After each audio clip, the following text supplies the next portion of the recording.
Crazy God Story, Jesus Freaks Edition.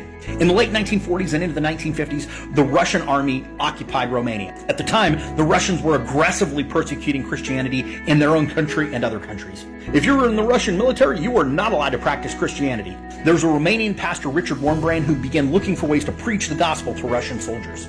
The Russian soldiers were stealing things like watches from the Romanians. So if you were a Romanian and you wanted to own something like a watch, you had to go to the Russian military barracks and buy back a watch that they'd probably stolen from you in the first place. Richard began going to the Russian military barracks under the guise of wanting to buy a watch, but he was really trying to preach the gospel. The first time he went, he had a group of Russian soldiers around him, and he asked if any of them were named Peter or Paul, and several of them were. And he said, you know, the Russian Orthodox Church honors Peter and Paul, right? Well, they said yes, but the problem was they didn't know anything about Peter or Paul because they weren't allowed to practice Christianity or read the Bible. He used opportunities like that to share the gospel with Russian soldiers, leading thousands to Christ until they imprisoned him for 14 years for preaching the gospel. If you're scared to share the gospel, is it real in your life?